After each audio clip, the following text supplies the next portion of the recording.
നമസ്കാരം. മലയാളി വാർത്തയിലേക്ക് സ്വാഗതം. ഭാര്യയുമായി വഴക്കിട്ട വീട് വിട്ട ഗൃഹനാഥനെ വീട്ടുവളപ്പിൽ മരിച്ച നിലയിൽ കണ്ടെത്തി. സ്ഫോടനത്തെ തുടർന്നാണ് മരണം സംഭവിച്ചത്. കോട്ടയം മണർക്കാടാണ് ഭാര്യയുമായി വഴക്കിട്ട വീട് വിട്ട ഗൃഹനാഥനെ മരിച്ച നിലയിൽ കണ്ടെത്തിയത്.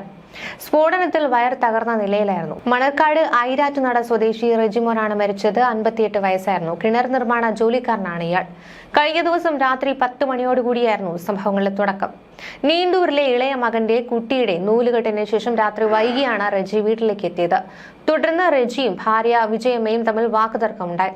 തുടർന്ന് റെജി വീട് വിട്ടിറങ്ങി പോവുകയായിരുന്നു. രാത്രി 11 മണിയോടെ വീടിന്റെ പിന്നിലെ പുരയിടത്തിൽ വൻ സ്ഫോടന ശബ്ദം കേട്ട് ബന്ധുക്കൾ നോക്കിയപ്പോഴാണ് വയർ തകർന്ന നിലയിൽ റെജിയുടെ മൃതദേഹം കണ്ടെത്തിയത്. ഇതേ തുടർന്ന് ബന്ധുക്കൾ വിവരം മണർക്കാട് പോലീസിൽ അറിയിക്കുകയായിരുന്നു. പോലീസ് നടത്തിയ പരിശോധനയിലാണ് വയറ്റിൽ സ്ഫോടക വസ്തു കെട്ടിവെച്ച് പൊട്ടിച്ചതാണ് എന്ന സൂചന ലഭിച്ചത്. മൃതദേഹം ഇൻക്വസ്റ്റ് അടക്കമുള്ള നടപടികൾക്ക് ശേഷം ആശുപത്രി മോർച്ചറിയിലേക്ക് മാറ്റും. മക്കൾ സുജിത്, സൗമ്യ എന്നിവരാണ്.